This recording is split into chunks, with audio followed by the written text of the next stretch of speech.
Hello, everybody. Welcome to Political Football. My name is Dave. Yes, I'm texting at the same time. Happy to be joined here by Scott, hopefully Cleve, and maybe Matty Ice will be with us here shortly. Scott, how you doing? I am well. How are you?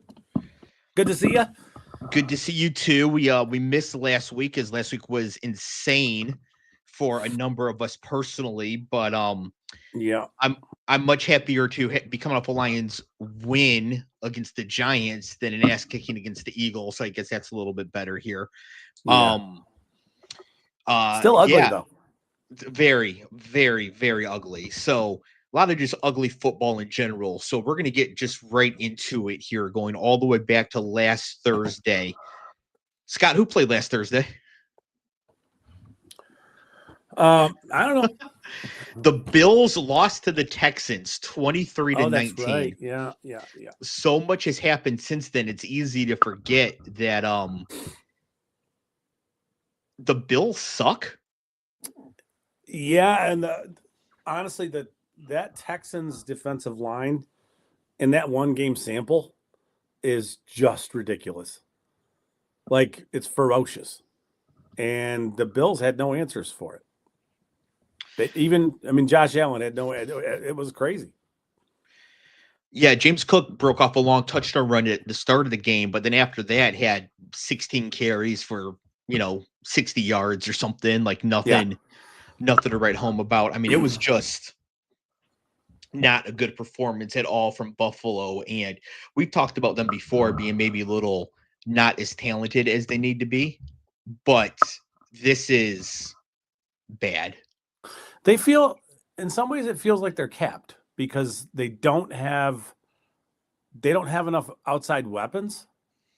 They don't really have any outside weapons. They have James Cook, who's a really good running back. They have Khalil Shakir, who you have referred to as dust ball adjacent, which is the greatest phrase in the history of sports. It just is. And there's nothing that's close. And because it paints the perfect picture. And what else do they have, right? I mean, I don't. they drafted Keon Coleman. Keon Coleman was drafted for a very specific reason, and he's not capable of providing that to that offense now. Yeah, I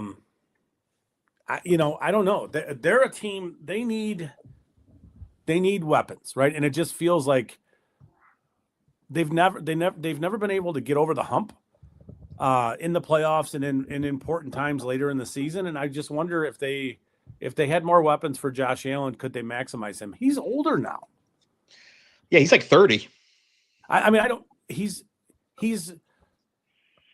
I don't want to say he's on the back end of his career, but he's pretty No, close to being on. Well, I mean, he. I will say he is close to not being able to run for 17 touchdowns a season.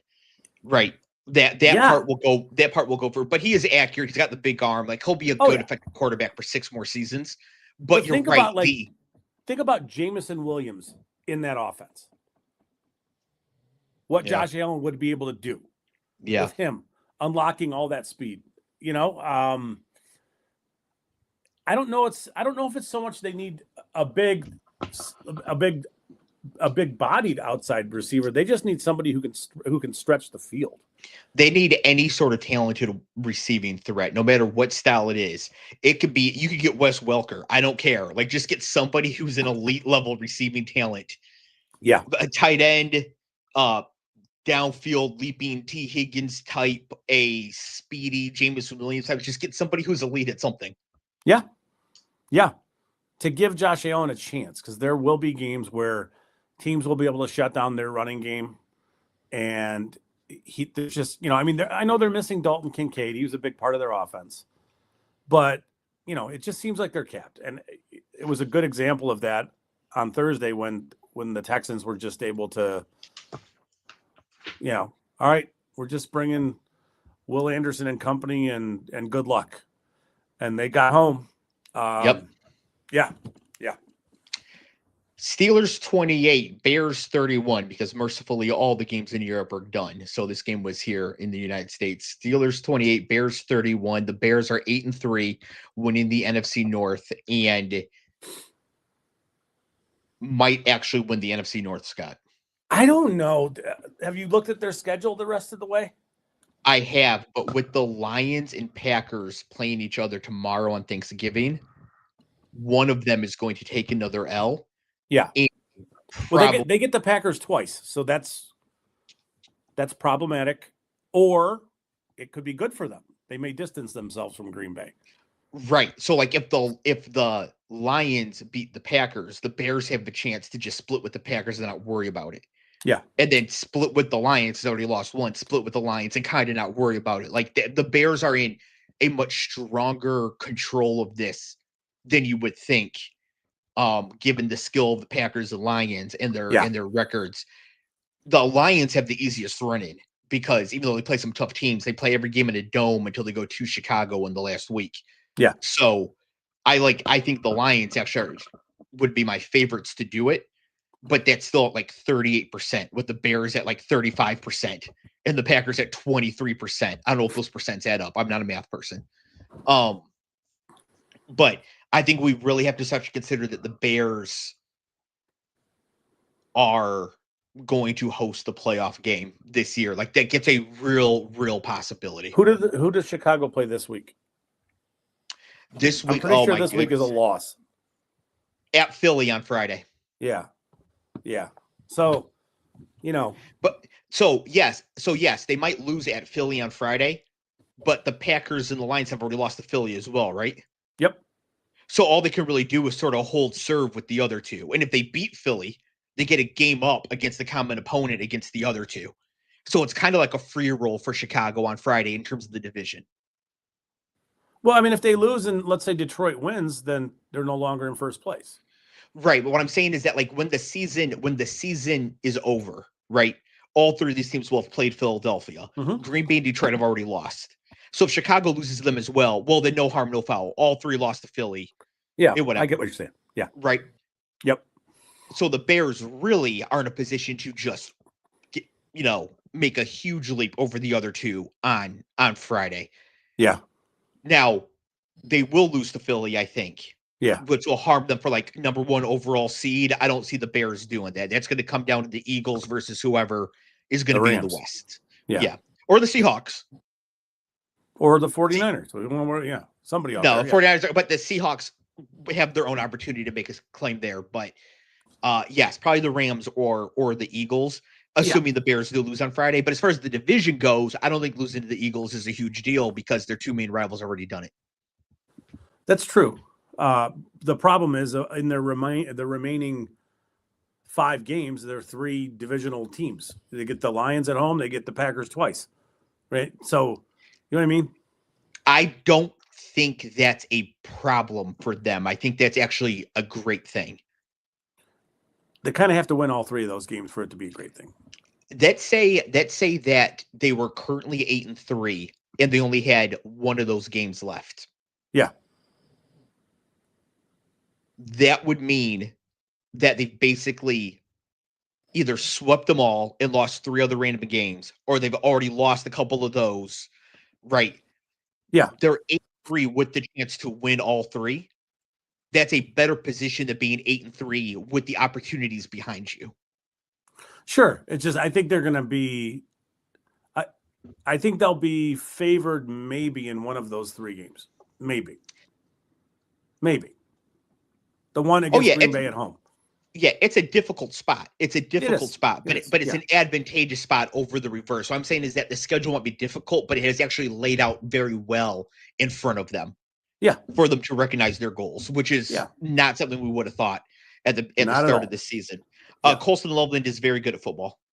Yes, he is. And we'll get to the Vikings at some point, but I think we have to acknowledge that Colston Loveland probably should have won 47 Mackey Awards at Michigan, because as the number 1 receiving option there for JJ McCarthy, he made JJ McCarthy look pretty good. Like, I think, and obviously that's a bit of a hyperbole, but I think that we really do need to start looking at like when Johnny Manziel was so horrible, how good is Mike Evans? Yep. It's like, how good is Colston Loveland? Yeah, like it was Colston Loveland and Roman Wilson, right? And obviously the NFL loved Loveland. He went 10th overall. Yeah. But he's showing everybody why he deserved to be in that position. Just with the size and some of the blocking ability, but the route running is just, for a bigger guy playing tight end, Yeah. he's very dynamic. Evan Silva on Establish the Run made a really good comparison that as soon as he said it, I was one, mad I didn't think of it myself, and two, just absolutely loved it. Colson Loveland reminded him, as soon as he said it, reminded me of a young Travis Kelce. Yeah. And damn it. Yeah, we talked about this after the draft. Chicago just crushed it with Loveland and Burden.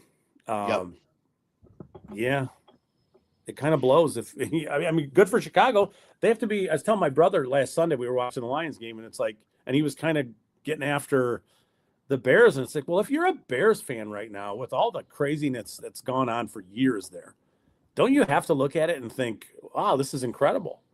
Whether they have a junk schedule or not, it doesn't matter. They're in first place. They look like a totally competent team, And the other thing too is that I don't like when people talk about the schedules in the NFL because the schedules are as balanced as they can possibly be. You play your division, everybody in your division plays everybody from two other divisions, then you play the teams that finish around you. So you've kind of earned your schedule. And if for the Lions got to play Cincinnati without Joe Burrow, that's not the Lions' fault. No, if that happens, no. Over the long run, that will happen with everybody. So I really in college football, yes, you can really get into schedule nonsense. Well, the Bears do have a fourth place schedule, but they earned that fourth place schedule. Yes, they've played 11 games and they've won 8 of them. And you know what? And if a fan of a team is mad about their schedule, go finish fourth place in your division. Sure. Yeah. No, I mean, but yeah, this is what they're playing, and I think they're playing great. And I think they look like a totally functional team.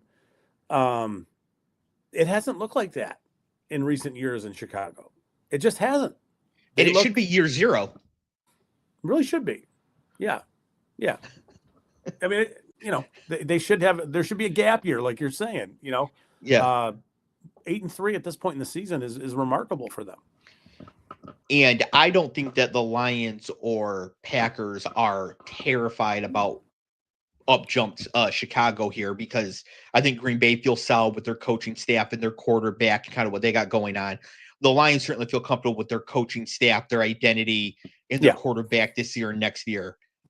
The Vikings, on the other hand, need to, they might be staring at fourth place finishes the next 3 seasons if they don't turn this around quickly. And that was not something I anticipated coming into the season.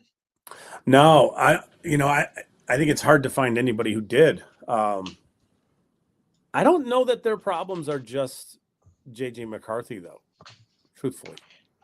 Yeah, so Packers 23, Vikings 6. J.J. McCarthy is, and this doesn't hurt me to say because I don't really care about the players once they leave Michigan unless they go to the Lions because I want the Lions to win. But of course, I also want them to do well, represent Michigan well, that sort of thing. So, I would not want him to fail necessarily. He is the worst starting quarterback drafted in the first round I've seen since Josh Rosen. And given the weapons around him, once you adjust for that, he might be the worst I've ever seen besides Jamarcus Russell. So I know they have Justin Jefferson. Something's up with Jordan Addison. He is not playing well. Is it the quarterback? I don't know. I really don't know. I have no idea. I think TJ Hawkinson is washed.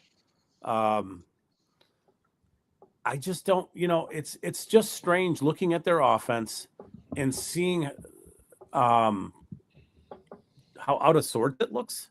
I know they spent a lot of money on the interior of their offensive line. They drafted a guard. They drafted Donovan Jackson, who's a really good player, but he's been in and out of their lineup. And it's just, their offense just doesn't seem to have any, there's just no rhythm to what they're doing on offense. And it could be completely about JJ McCarthy and just not only his inability to like deliver the ball accurately, but maybe just not quite understanding how to run the Kevin O'Connell offense yet. Maybe that's just the simplest way to look at it. I don't know if that's the right way though, but I think that's all too charitable. And again, I'm not a film bro, but I do watch the game film from every Michigan game. So I've actually seen McCarthy on film a lot, like every snap in college at least 3 times. And so I saw some other film bros breaking down his Minnesota stuff. He has regressed from his last year at Michigan. Like he's worse now than he was then. And I'm not sure why that is. I don't know either. I don't think it's the offense. I think we can safely say Kevin O'Connell knows how to coach offense. He's gotten good performances out of Sam Darnold, Josh Dobbs, Nick Mullins. Yeah. Like he gets good performances out of his quarterbacks. I mean, JJ McCarthy is staring down open receivers, passing them up and taking sacks. He looks like if you took all the worst parts of Justin Fields and that was it and made a quarterback. Like he's missing wide open throws. Every throw was 5,000 miles per hour. Like there's no touch on anything. Undeniably true. Yes, that is. I don't understand. Like he wasn't this bad as a true freshman at Michigan. He's regressed horribly, and I don't know what the issue is. I don't either, and that's the I guess that's a struggle I have in trying to understand it. Is that it can't be as simple as JJ McCarthy in the year and a half or whatever it is, however long it was between when he graduated from Michigan and won a national title to week 1 this year turned into a terrible quarterback. It has to be something a little more complicated than that. But maybe it isn't. I don't know. It's bizarre to look at. So going back to the Johnny Manziel was good, but Mike Evans is a Hall of Famer thing. I thought that with the exception of the first Georgia championship team, the Michigan national championship team was like the third best of this century behind the Miami where everybody is a pro. And then that Georgia where Jalen Carter was a backup and they all went to the Eagles. Yeah. Right. Yep. And you could argue like some of the Alabama teams of the 2010s right there, but like I thought they were in that class as a team. And I think now they might actually be third because I think they actually were carrying JJ McCarthy. Like I think he was actually a game manager able to do exactly the things with their championship level coach, their back-to-back best in the country offensive line, their not star but NFL everywhere offense and defense. Plus like Mason Graham and the other DT that went this year is backups. Kenneth Grant is backups. Yeah. Like I'm just wondering if. But why can't he be a game manager in the NFL? What happened? Because the NFL is way harder. Like I think like if this was AJ McCarron couldn't do it, and Aaron Murray couldn't do it, and Jake Fromm can't do it. You know, I'm wondering if he's actually in that level of quarterback, and Michigan was actually that good around him. But he still had to execute things at a high level, both making throws, but also like in a cerebral way too. And it's hard to juxtapose what he looked like again, winning the national title to this guy. There's something. Yeah. I don't know. I mean, normally in a situation like this, I would think that some sort of mental breakdown is happening. But that doesn't seem to be the case at all. For one, he's always seemed like way mature for his age when he was at Michigan. Yeah. I know he just got married, just had a baby. Like things seem to be going fine. Like if he was getting a divorce or like, so you know what I mean? But nothing like sure. that. It's hard going on. It's hard to see it and understand it. It's one of those things where I don't know that it's as easy to just. I'm not saying any of us are doing it. It's just I don't think there's an easy answer for any of these things. I think it's a combination of a variety of things. Yeah, the reason for it I can't determine, but the observations can't be denied. He is horrific, and it's getting late early. I think he's done in Minnesota. He's going to have to go somewhere else and try to do a Mac Jones sort of thing. But it's because O'Connell can't bring him back. If he brings him back and fails, he's fired. So O'Connell can't risk that. He's got to bring in Mac Jones next year, stable the ship, and keep his job. So, oh, man, yeah, wow. but like I didn't think it's about that bad. but you're right. But It's if we get some sort of news disclosure in the offseason that, like, God forbid his newborn has some disease or something that would actually make anybody bad at their job, I will not be shocked. I'm hoping it's nothing like that, of course. But there's something going on here that doesn't make any sense to you and I, who know his game very well, and we're watching him, and we're like, what is going on here? Yeah, I mean, there are simple throws where it is like that's a relatively easy throw, and there's not much pressure. Yep. What happens, right? How do you miss that throw? Then there are times, and I have gotten bit by taking this opinion a little too firm with some players, but trying to understand why they turn down throws and hold on to the ball can be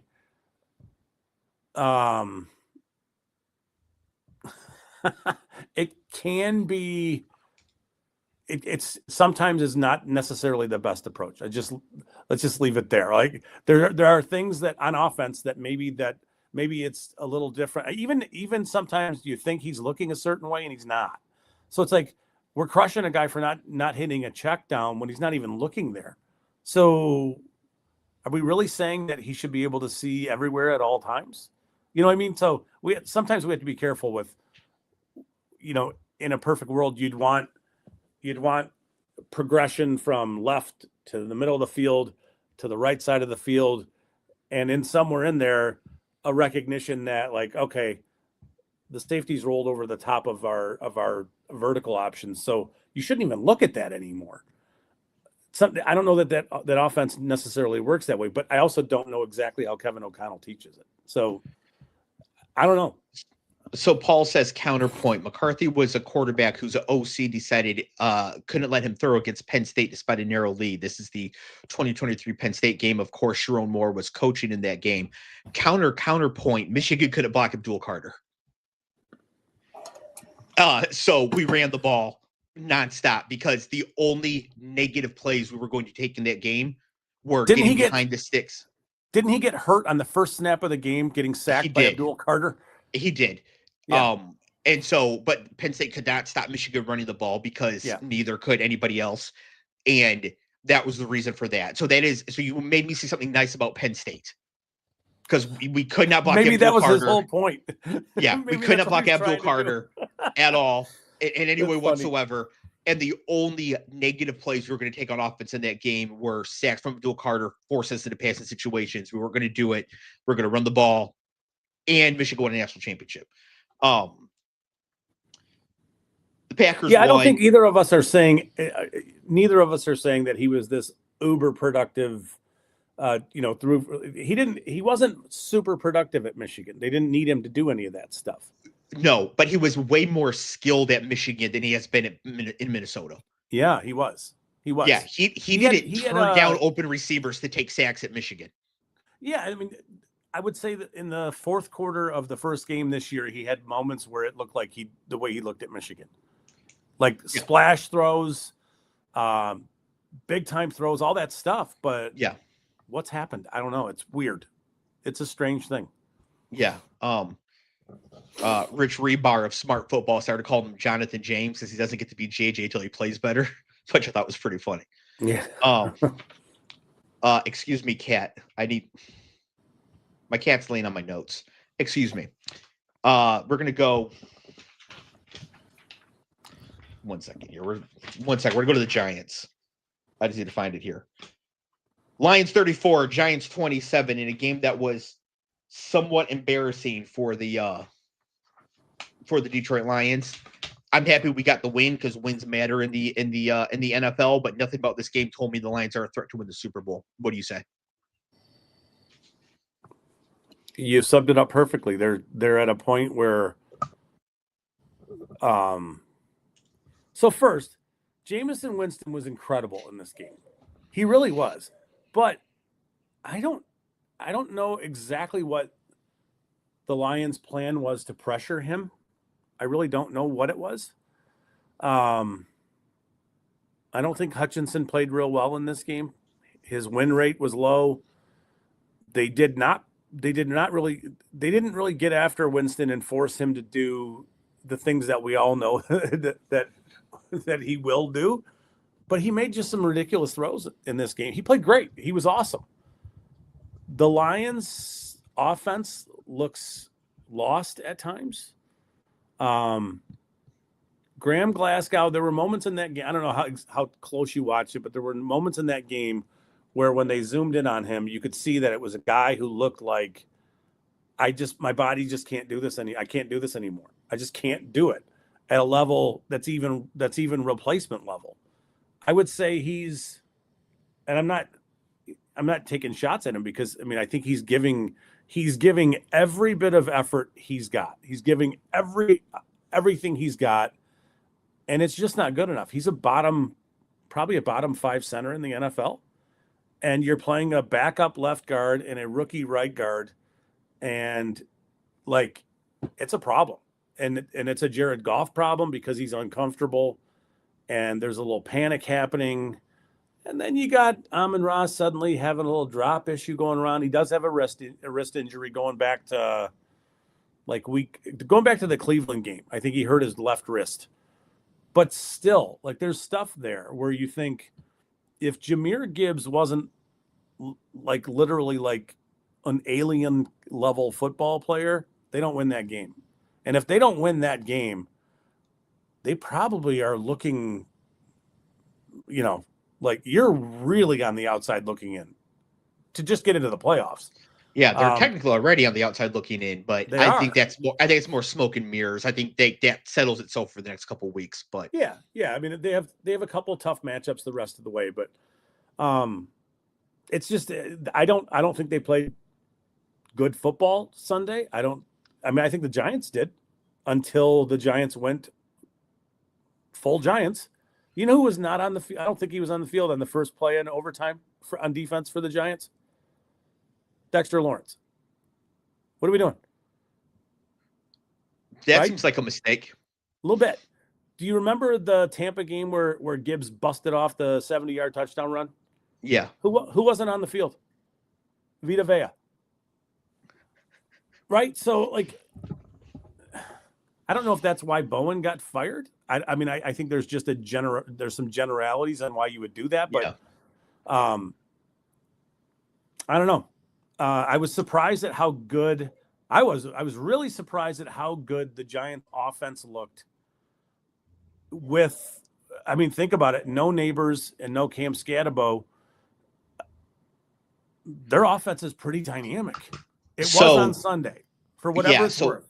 Yeah. So here's the thing about that. And this is something I just think NFL teams should take into account more. Jameis Winston and Joe Flacco are the same school of thought, which is I'm a throw it. Push it down the field. Yeah. I'm a throw it. And it's a very high variance way to play in today's NFL. But when it hits very well. And the Giants had some good trick plays that they called. Mike Kafka, I think, has done a great job demonstrating that he deserves a head coaching opportunity in the NFL. And this is something else I want to bring up, is at the end of the game, the Giants are up 27-24, 4th and goal, 5-yard line or some such.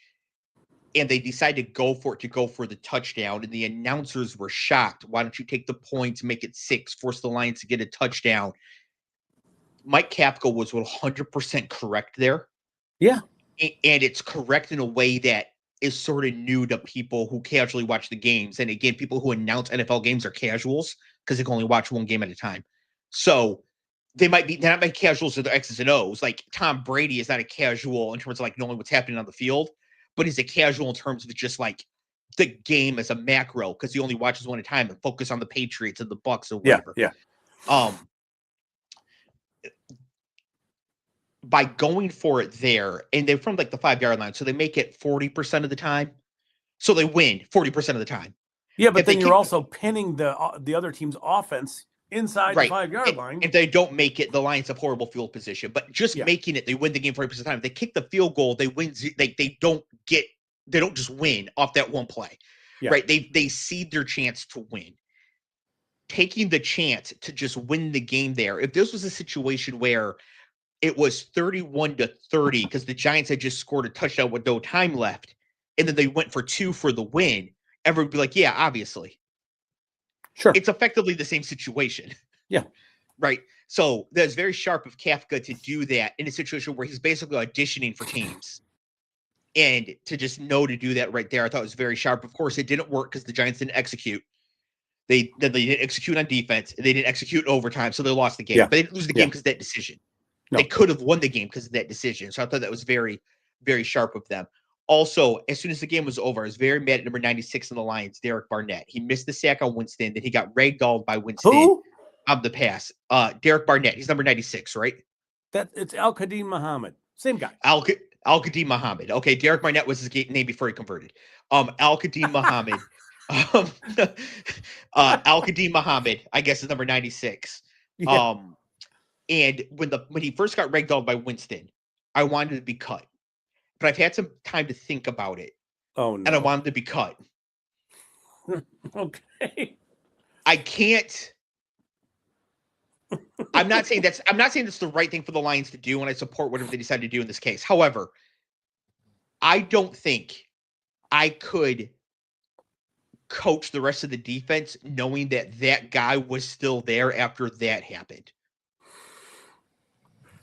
Would you leave your vacate your duties as defensive coordinator to walk him out of the building, however long that took? Is that what you would have done? Yeah, I think if I was the owner of the team, I would have actually just ordered him cut during the game, made him pay for his own Uber home, and just mailed him his stuff. Just cart him back to the locker room and. Yeah, it's just one of those things where, I mean, I think it's questionable if Saquon Barkley does that to you.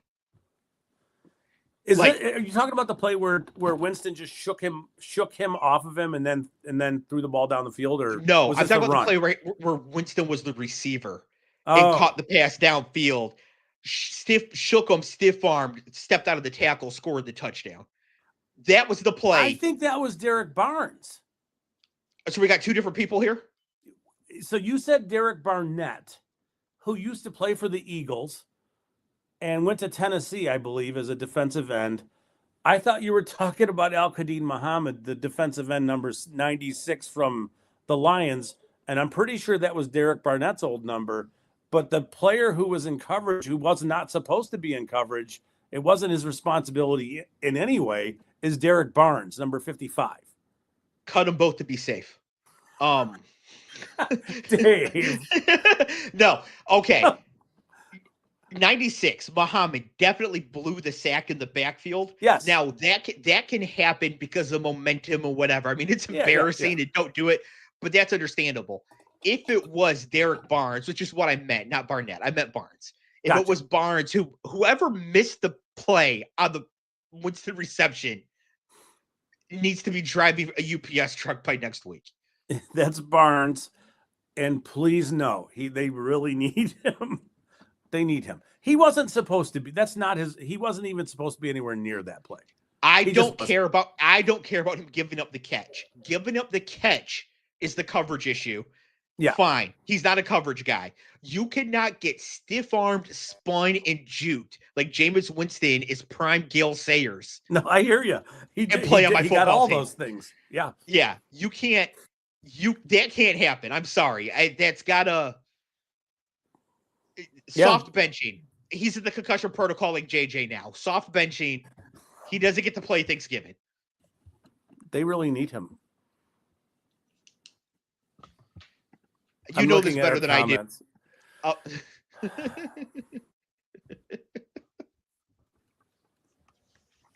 Speaking of which, I got to work tomorrow. Yeah. So, okay, fine. You know this better than I do. You say they need him. They need him. He can stay. Well, they really need edge pressure, and he's one of the players who brings that. All I'm saying is if John Fitzpatrick does the backward Saquon hurdle over him this week, yeah, it's curtains. Okay, moving on here. We got a little out of order. We're going to go Patriots 26, Bengals 20. This game actually kind of sucked. Yeah. Like, there was nothing really good in this game at all. Jamar Chase was out because he spit on Jalen Ramsey the week before. Yeah. Both teams threw pick sixes in this game. I know that you were the full 3.9 when Drake May threw a pick six, but he did redeem himself and come back and play a good game. I was going to text all you guys that he just blows, but I figured that was ridiculous. Yeah. If there's anything we have around these parts, it's restraint in our takes. So not a good game for the Patriots at all. But again, good teams, when they play poorly, still find a way to win, like the Lions did, like the Patriots did here. The Patriots are now 10-2. I believe so, yeah. Does the road to the Super Bowl go through Foxborough? Yeah, it's an issue because it seems like they haven't paid enough of a penance for the Tom Brady shenanigans. It needed to go on. It needed to be like a 25-year period of you guys, you get nothing. Seems like it's too soon for them to be in charge of things again. Doesn't it? Am I wrong? Yes, as Red Wing fans, we are very mad about this.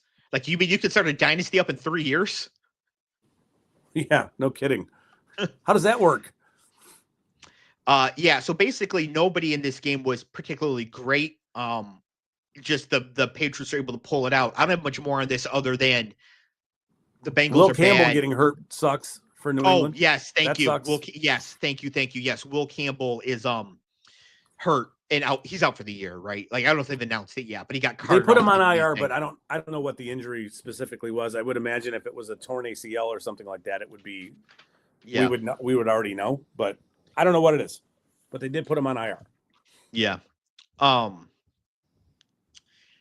Seahawks 30, Titans 24, not as close as the final score indicated. The Seahawks really took the foot off the gas here in this game. Jackson Smith-Njigba is having a season for the ages here. 7 catches, 128 yards, and a touchdown in this game. So, he's fantastic. And I don't want to say I told you so. Yes, you do. What are you talking about? But I did tell everybody who would listen, and even some who wouldn't, that passing on JSN to take Jack Campbell was a major mistake because of the positions they play. And Jack Campbell is a very good player, and I'm glad he's on the Lions. He's an important part of the team. And if we opt for Jack Campbell for JSN right now, we would get laughed out of the room. Yep. You got to take the elite positions with the elite draft capital, and passing on JSN there is. How many other teams passed on JSN?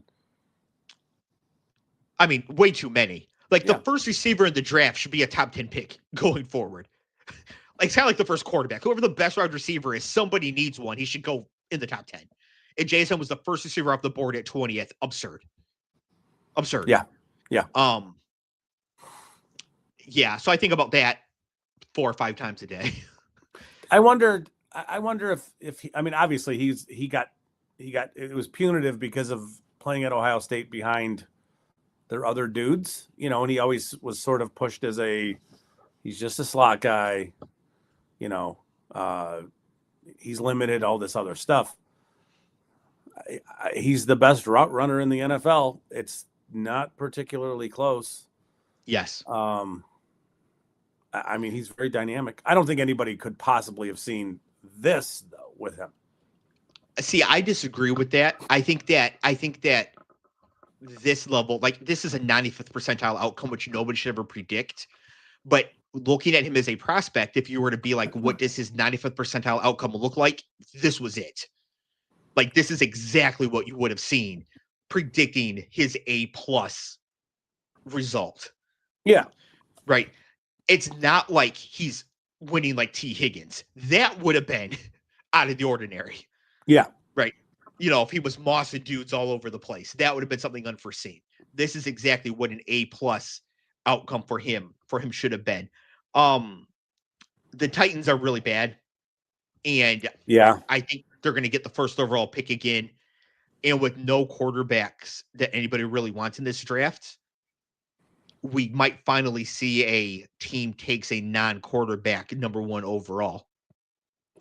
You don't think there'll be quarterbacks that people want in this draft? To trade up for, because they'd have to trade Yeah. for it. Yeah. If the Titans are number There always one. is. And if teams 2 and 3 need quarterbacks, does team 3 love the guy 2's going to take so much more they're going to go get him?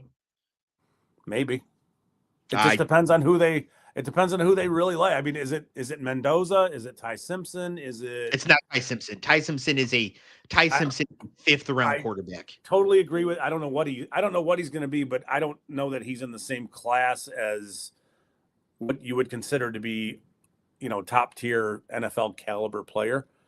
But if Dante Moore enters the draft, I think you have a little.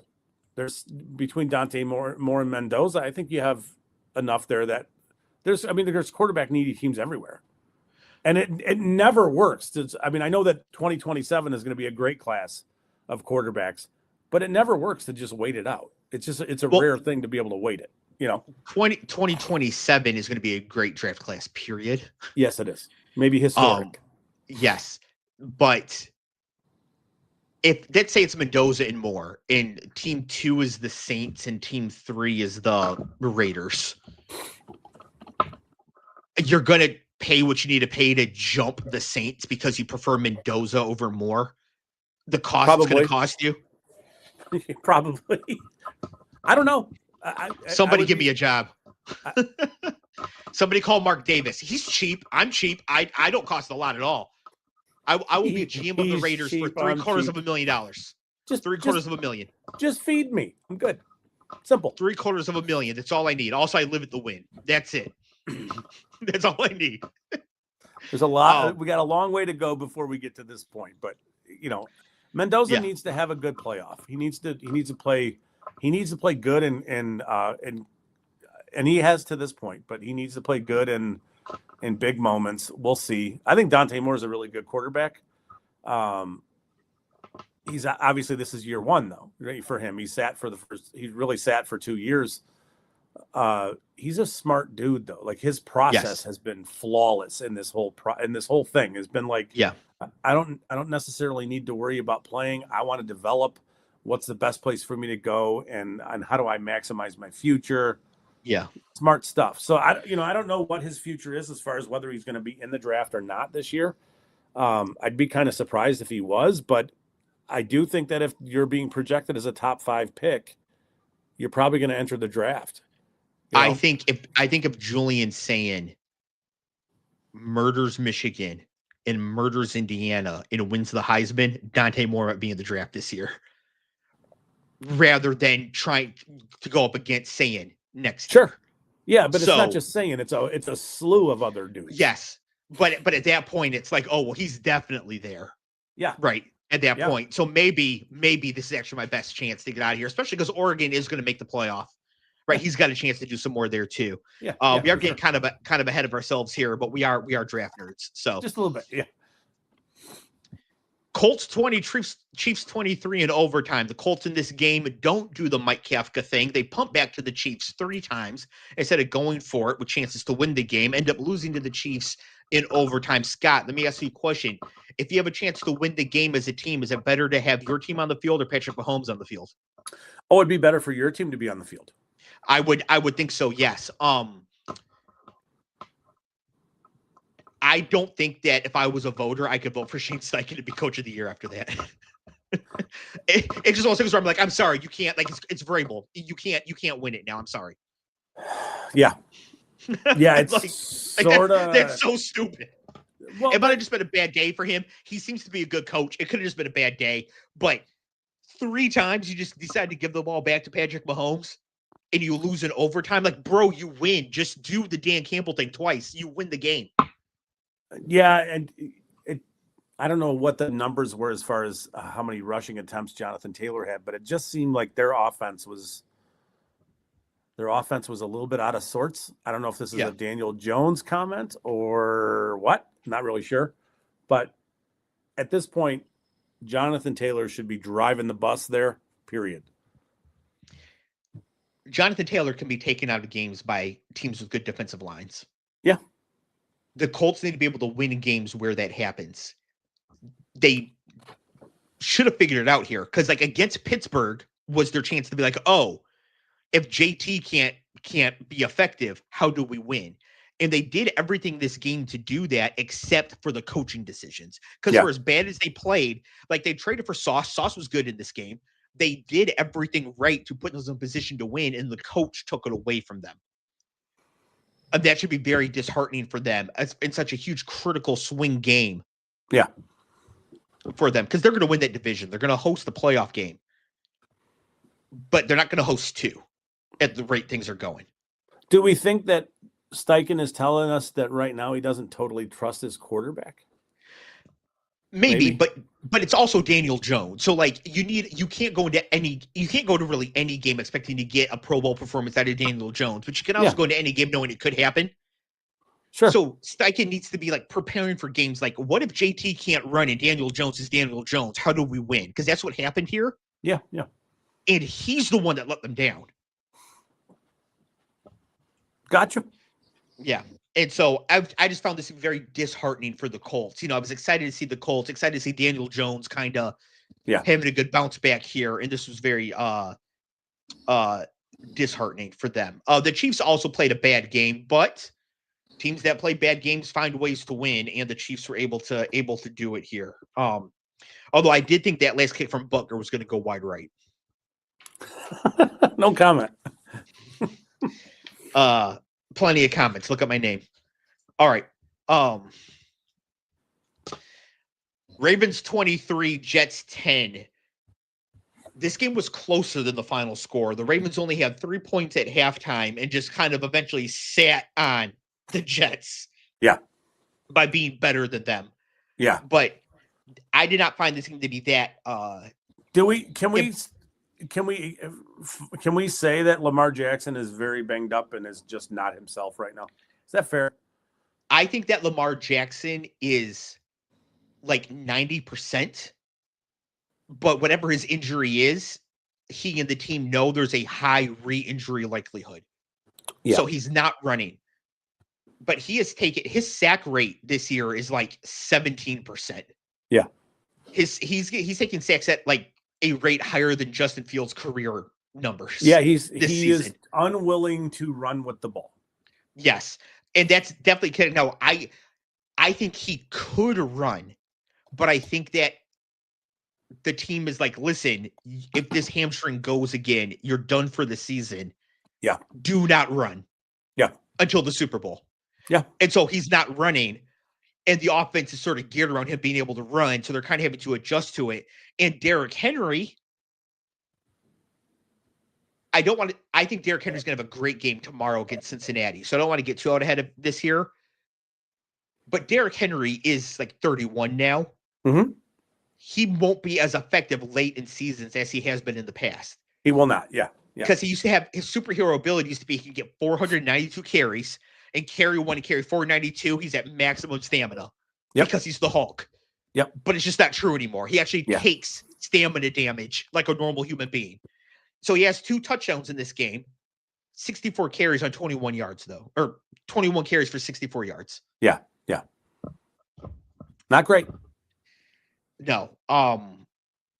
They need to figure out how to win without Lamar being able to run against good teams. Now, again, they just need to win, period, to even make the playoffs. Yeah. But they play Cincinnati tomorrow, Thanksgiving night. And Cincinnati's defense is turbo ass. I want to see a classic Lamar, 6 incompletions total, 4 touchdown passes, 230 yards, doesn't play the last 7.5 minutes of the game. Yeah, I wonder if this is just a low-scoring, grinded out, just, boring game. I hope it's not. I hope there's lots of scoring in this game because that's fun. Yeah, I mean, the Bengals score 2, so Lamar has to play the entire game. But I want to see Lamar have an efficient, good game against the bad defense here. Yeah. He should really send a signal that he can do this without having to run. Just because he should be able to. The offense is just designed around the third of his running. Yeah, and I mean you don't have. I want to say Bateman was out. They're just limited. There's just not much there. Yeah, but if you put Lamar Jackson's brain in Dan Marino's body, Dan Marino's still going to the Hall of Fame.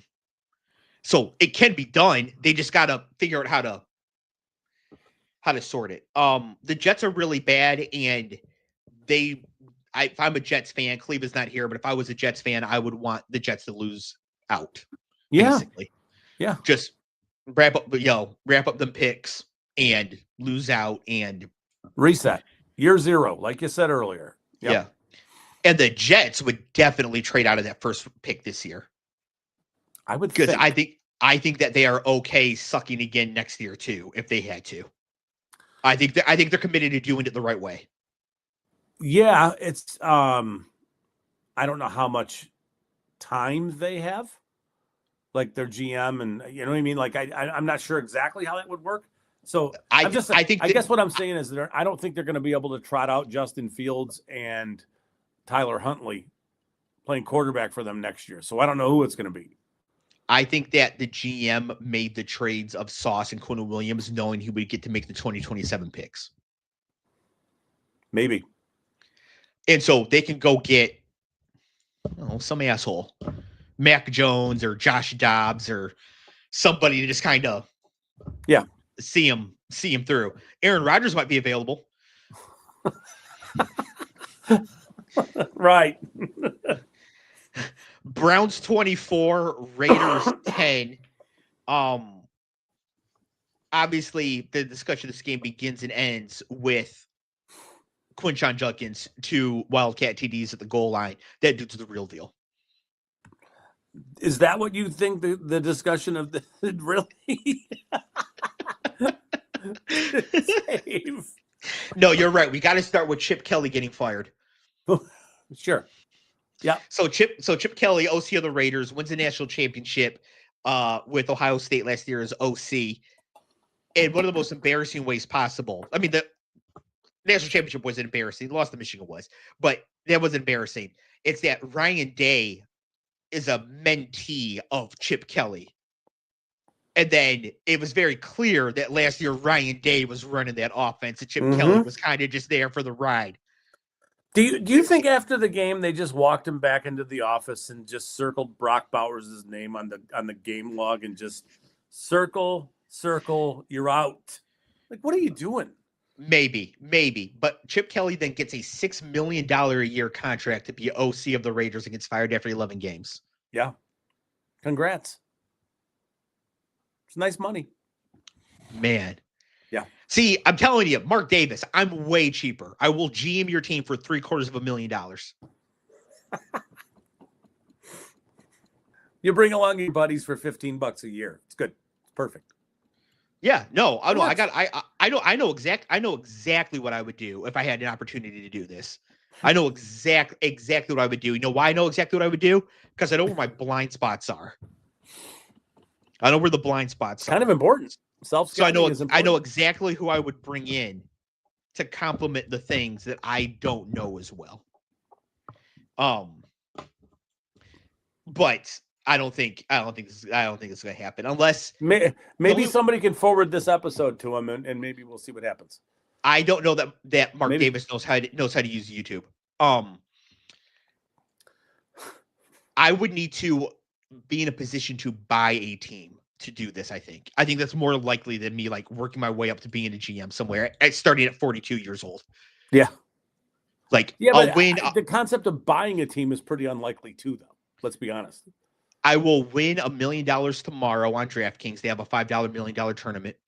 I will then use that $1 million to buy Bitcoin.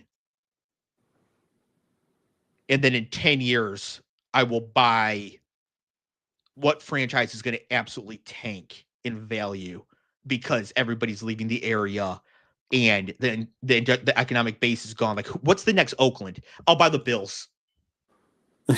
You could buy the Bills.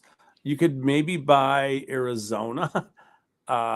Phoenix keeps going. Nashville keeps going. They're going to be fine. It's Buffalo that's going to need that cash infusion from a new owner coming in.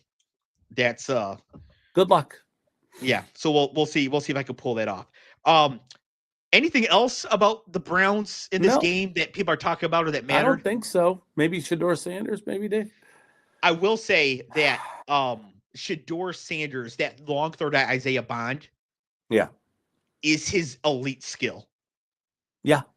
It's the one it's the one thing that he is phenomenal at. Yeah.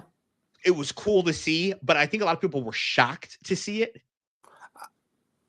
But not people who know college ball, because that's his thing. Yeah. And then the play to Judy, where Judy ended up fumbling because he's going to throw the TikTok juke and got the ball knocked out. Like, that's what Shadeur does. Yeah. That's what he does well.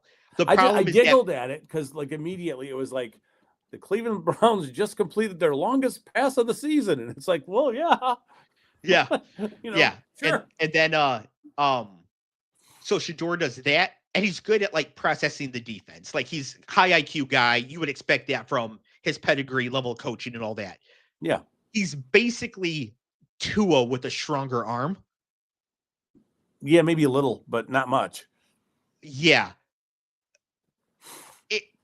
That can work. The problem is that the things Tua is bad at, he's like a CC minus level bad at it. Whereas Shadeur has been held back in grade school for years bad at the things he's bad at. Like, it's really bad, the things that he's bad at. And I think that's where his floor is just through the ground because of those things. But those two elite skills he has, crazy. He's gonna more crazy throws like that this season. Yeah, he will. He will not be their starting quarterback week 1 next year, but he will have more crazy throws this season. Who will be their starting quarterback week 1? That's a team that might go get a quarterback. Their first round pick this year. Yeah. Their first round pick this year. Yeah.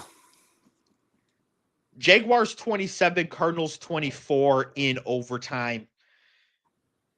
The Arizona Cardinals without Kyler Murray are the most fun football team right now, especially for fantasy.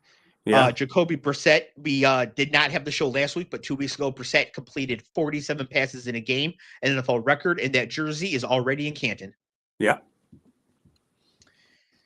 So, hey, Michael Wilson's going off. Yeah, so Marvin Harrison Jr. has missed the last 2 weeks. Michael Wilson across those 2 weeks has like 25 catches for 250 yards and 4 touchdowns. Yeah. Yep. I don't think that we've discovered a hidden talent in Michael Wilson. I think we've discovered a legitimate quarterback able to get the most out of that role. And when Harrison does come back, we're about to see maybe not 4th overall pick, maybe not ahead of Neighbors, but solid first round pick. Always should have been Marvin Harrison down the stretch. I'm fascinated, and I really want to see Brissett throwing to Harrison just to see what it looks like, because I do think that Kyler Murray is just not, it's just not working. Yeah. And he leaves so much on the field. And do you think Kyler is not? Do you think he starts a game for Arizona the rest of the year, barring injury? No, he might be the Jets quarterback next year. That's kind of what I'm wondering. Yeah. He's going to be like the Jets or Cleveland or some such. We did see Brissett with Harrison for like a game and a quarter before Harrison got hurt. That first game, he was pretty good. He didn't do the Michael Wilson thing but he was good. The Jags found a way to win this game. I don't know what to make of them. They're not good. They're not horrible. They might make the playoffs. They may not. If they do, they get murdered in the first round. I just don't. This is like the most non-entity team in the league. It's crazy because they're playing right now. The last couple of weeks, no Brian Thomas, no Travis Hunter on offense. Yeah. And they're still doing some things. I mean, I think, what did Lawrence have? 3 touchdown passes and 3 picks in this game? If Clev was here, he'd be telling you he's a bust. and it's hard to argue at this point, but I guess he signed what did he sign? A 5-year, $275 million deal or whatever it was. And he's certainly a bust for where he was drafted and the hype that he got. Yeah. He is a starting NFL quarterback, which, given the rate of actual busts in the NFL draft, he's not a bust by that measure, but he is a bust up against his hype. But he's running out of time to grow as a player to put himself out of bust territory. Does that make sense? I think it's over. I don't think he's ever going to do you that. think he can't get out of bust territory? No, Okay. I think he is. I think to get out of bust territory as a first overall pick is very difficult. Look at how long it took Baker to do it and how many opportunities. Yeah. And look at the absolute perfect set of circumstances that had to happen for Jared Goff. It's true. Bryce Young is not going to do it. Sam Darnold's trajectory. Daniel Jones. Yeah. And I know they weren't even first overall picks. I was doing literally just first overall picks, right? Jameis Winston, can't do it. I just think it's a very difficult thing to do. So I don't think Trevor Lawrence is going to do it, especially because he's had more opportunity than most. Because the truth is, he's never been horrible. Like, he's never been an abject failure. His rookie year was bad, but we all know that was Urban Meyer. Yeah, but so and he's gonna be the quarterback there for another 5 years. Yeah, and what we see is pretty much we're gonna get. He might improve slightly as he gets into his 30s. Maybe this game he has 3 touchdowns and 2 interceptions, and they win in regulation instead of overtime. Yeah. But it ain't still not enough though. It ain't gonna be. No, it ain't happening for him. Eagles 21, Cowboys 0 at halftime. Final score, Eagles 21, Cowboys 24. And one of the most hilarious games I have seen in a long time.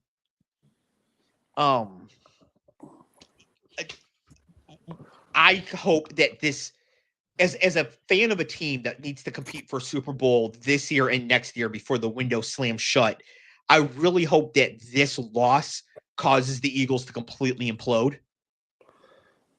Yeah.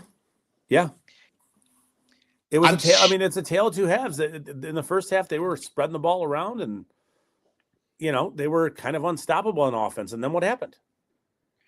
They took the air out of the ball. They tried to turtle. It's an old Lloyd Carr thing.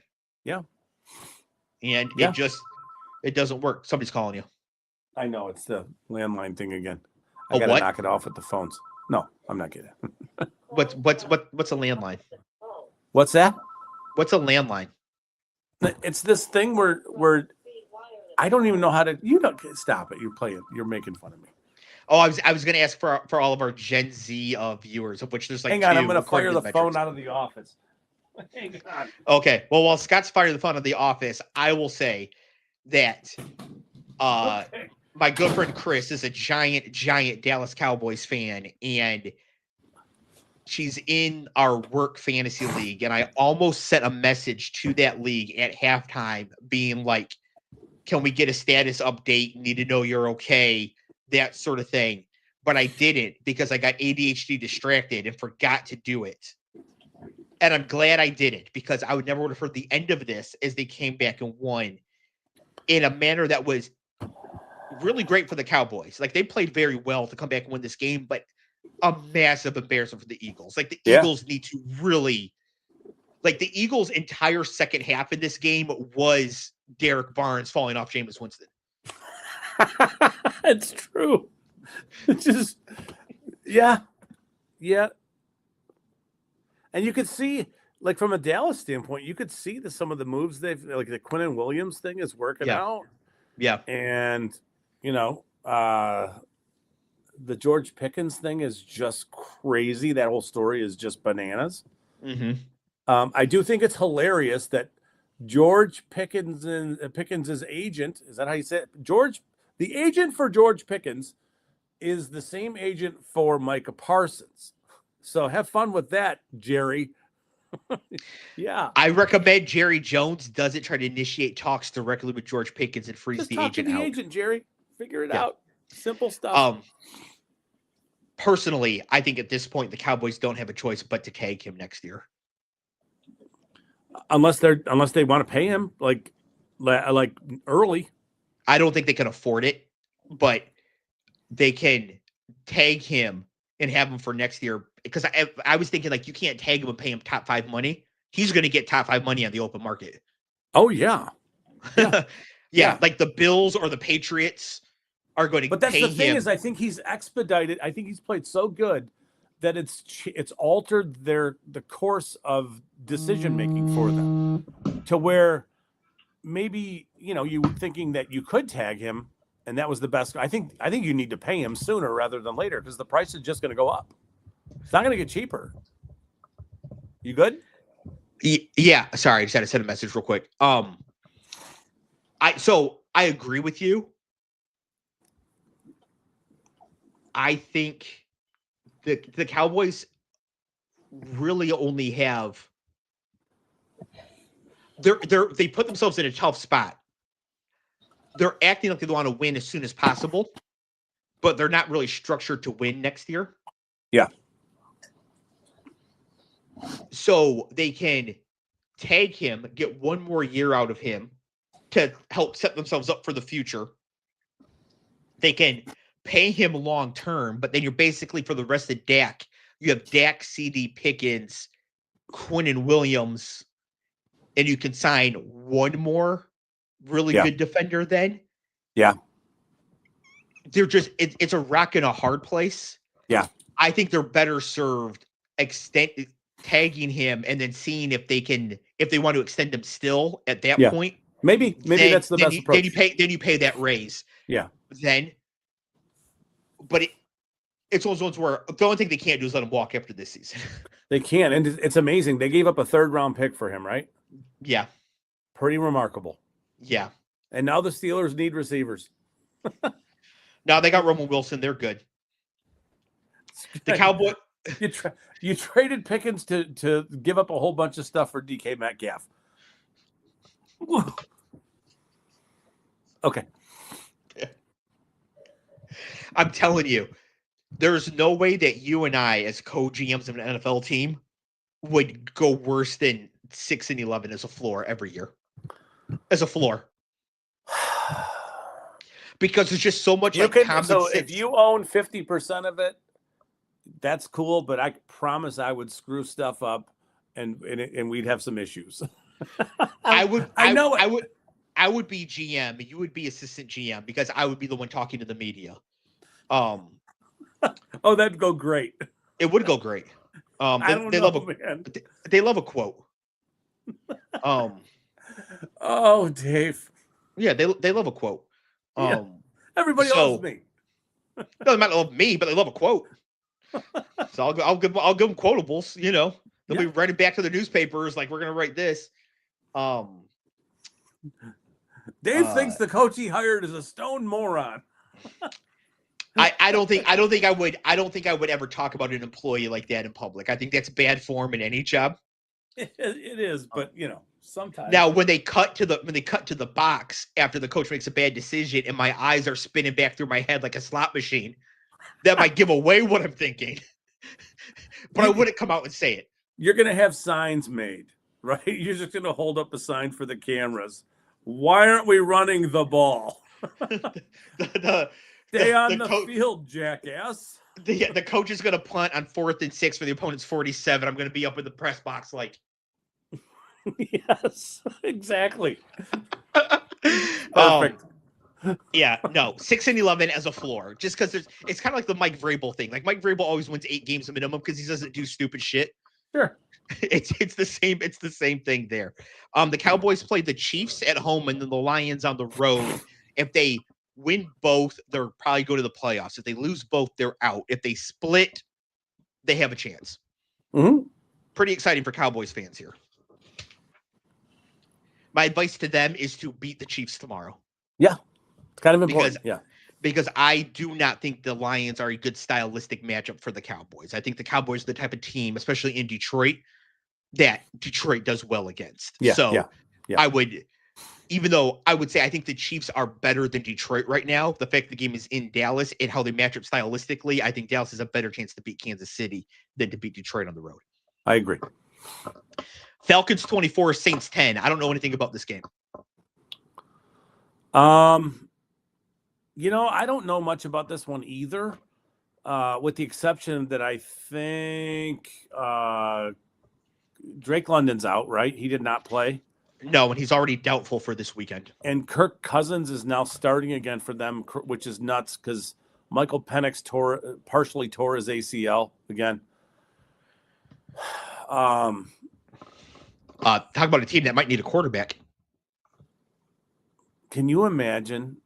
You signed in a matter of 3 years. You signed Kirk Cousins to a free agent deal worth a bajillion dollars. Followed that up by drafting a quarterback in the top 10 of round 1, and neither of those guys work. So you need another rookie quarterback 2 years later. Who could the Falcons? Because Penix won't play until almost Thanksgiving next year. So yeah, they need a quarterback to start next year, anyways. Yeah, I suppose Cousins is under contract. That might be the easiest thing to do. I suppose, but it doesn't advance. It doesn't advance anything. Is there anybody out there that they could get that would come in on a 2-year deal with like an easy to cut for the second year, but would come in to try to show out and get a new deal after that? Would Kyler go to Atlanta on a 2-year deal, $40 million for the first year? If he does great, some other team will sign him. I think he signed for long enough that I don't. I mean, he doesn't need another contract. Or something like that. It's just the Penix injury is such a bummer for a number of reasons, mostly for him, but just in general, like for the Falcons, what are they going to do? Yeah. I mean, maybe a guy like, I mean, I don't know what Jacoby Brissett's going to do in Arizona. I'm not really sure, but you look at a guy like Davis Mills, and he's okay. You just need a guy for a year. Also, Houston should just sign him to be their backup. Yes. They should give him that. To have a backup. They should give him that 4-year backup contract. Yeah. It's important to have a backup. I don't know in and around the NFL like who the guys are that are backup-ish that are eligible. I mean, I think this Mariota be fine in Jameis would be okay with London and oh my gosh, and Pitts and be able like to check it down to Bijan. Yeah, he'd be okay there. And if he plays well, great. If not, you try to get Penix back. That actually, and then you can reset things in 2 years. Around there, isn't he? Isn't he from Georgia or something? Alabama. He's from Alabama. Florida, but no, he's from Alabama. Okay. Yeah, he went to Florida State, but he's from Alabama. Florida State's basically in Alabama if you do the geography. Bucks 7, Rams 34. Baker Mayfield hurt his non-throwing shoulder in this game. They're saying he may play this week. It's a pain tolerance thing, which means Baker Mayfield will play. Because that dude is the right type of insane. I'm going to be honest with you. I had grade 3 AC separation many years ago. And I cannot fathom a dude playing quarterback and getting hit because of how much it hurt. Like just not the area that it hurt, but like lifting your arm a little bit. Yes. Like it's a problem. Yeah. I can't understand how a guy would be able to do it. I'm not saying he can't do it. It seems like such an unlikely thing. I don't know that he's going to practice. So I think the expectation is the backup is going to take all the snaps in practice and then they'll figure it out on Sunday. But yeah, man, like that's tough, man. That's tough. But Baker's, I mean, he's got a lot of moxie and I mean, he's as tough as it gets. I think this is where I land on this. He was speaking in the media today about all the things that he's thinking about and how he doesn't want to sit because every game is so important. But then he couched the entire thing in, but there's bigger things at play. And I'm paraphrasing. There's bigger things at play. And, sometimes you got to sit 1 week and take whatever loss there is there, not physical loss, but like whatever you lose by sitting to understand that you might be able to play better a month from now or 6 weeks from now. And that's where his focus is on the playoffs. Yeah. And it's like, all right, if a guy if he's talking like that, and if that's what he's saying to the media, it almost seems like he's telling you, I'm going to do everything I can, but I'm not playing this week. I could be wrong, but but no, I mean, you're right. That guy's tough as it gets. and it wouldn't surprise me, even though I think it's almost out of the realm of possibilities for me that a player could do it. I'm not a pro athlete, tough as nails like these guys are. So, kudos to him, man. You know, I don't know. Hey, Paul, we got another Chat GPT winner here, and AI is not taking over the world anytime soon. So basically, at this point, because it's so inefficient, all I ask it to do is aggregate the results and the leading passer, rusher, receiver, right, for each team. That's it. Because like it can't handle anything else for its $80 billion, whatever it costs. So for Puka Nacua, remember, I just want the stats, right? What stats do you think it gave me for Puka Nacua, Scott? What stats should you feed in for Puka Nacua? No, what stats from this game against the Bucs did ChatGPT give me for Puka Nacua? I would hope catches, yards, touchdowns. You would think it gave me led the team in receiving yardage with multiple explosive gains downfield. Okay. What were they? Yeah, great. Can you give me the numbers? Like this cannot be too complicated. Yeah. Man, this is true in many areas, but every day that passes, the more I realize Paul is right. It's true about everything except for Notre Dame. Like the more time that passes, the more I realize Paul is right. Like this AI stuff is like, this is ridiculous. Like, how is it so bad with this much investment and this much time in? And normally I catch it, but Thanksgiving week is a busy week at the hotel, so I didn't catch it this time. But also, I've scaled it down to where basically I just want it to give numbers. Can you just ask it for numbers? That's all I did. Can you ask it for stats? Yes. Okay. Like give me all I say is give me the results of every NFL game from week 12 and the leading passer, rusher, and receiver for each team that played. Could you say, give me the statistical results? Yes. I mean, that's what I say. Yeah. Give me the whatever. But yes, and it said led the team in receiving yardage to multiple explosive gains downfield. Well, it was true. He did have all those things. Ridiculous. Yeah. Monday night, Panthers 9, 49ers 20, in a game I'm not going to lie, I hardly watched any of because I would flip back to it and Brock Purdy would throw an interception.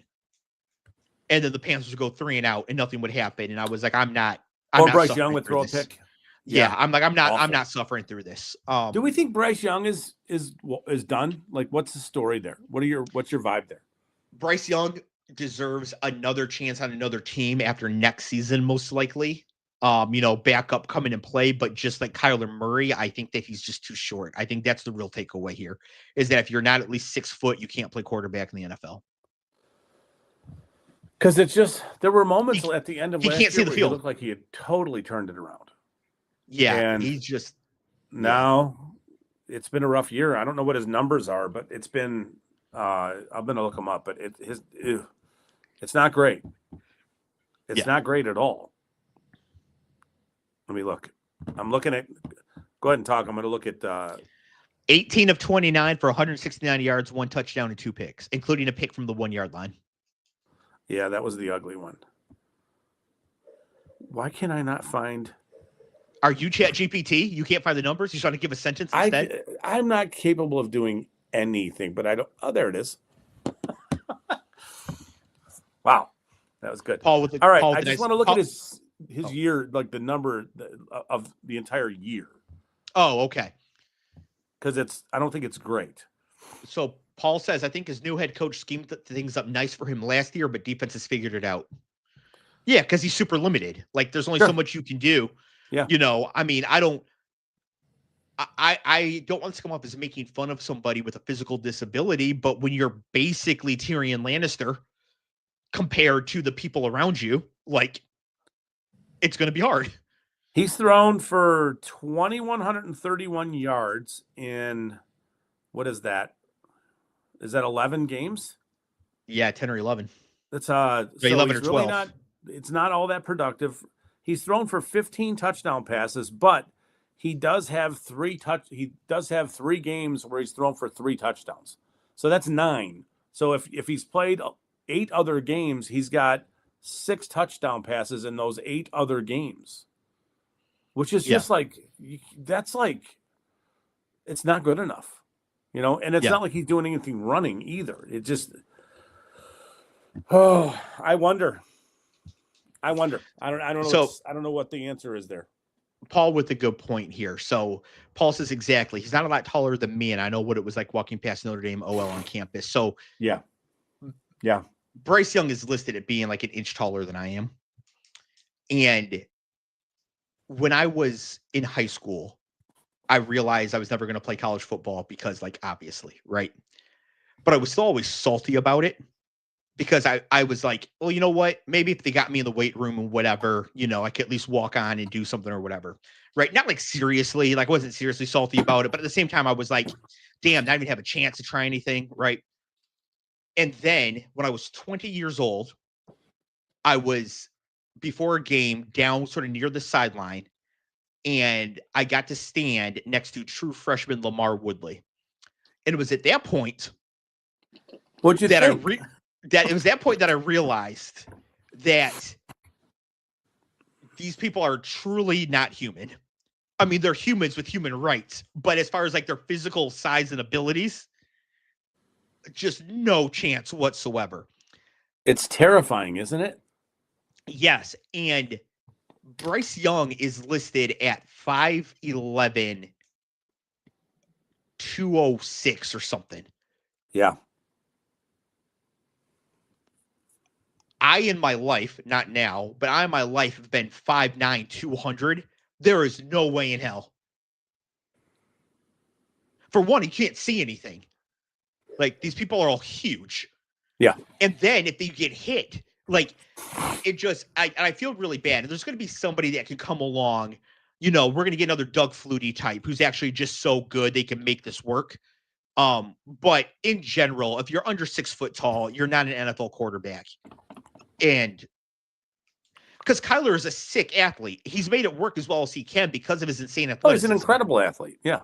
But even with that, and Bryce has incredible skills. They're not. I mean, it's not necessarily athletic skills, but his ability to distribute is otherworldly. I mean, if you think of him like a point guard, where he's just like, boom, boom, boom, hitting open receivers. That's what he was doing at the end of the last season. Yeah, it's fallen off, and I don't know. Paul says there's a reason there's only one Drew Brees, and Drew Brees is 6 foot even, I think. Yeah. I think if Drew Brees was 5'9", he would have sucked. Like, honestly, like I don't think he would have made it. Like I think it really matters that much.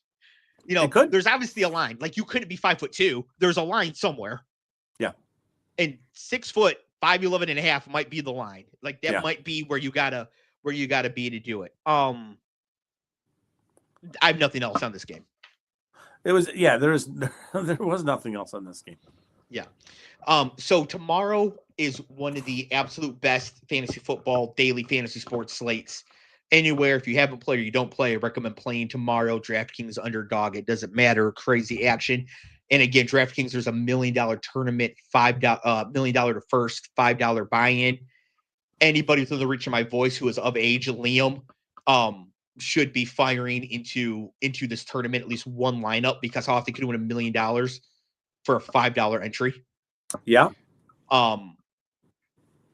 Don and I are max entering this tournament. So if next week I'm doing the show from the Maldives, I'm not going to say what happened, but you'll know what happened.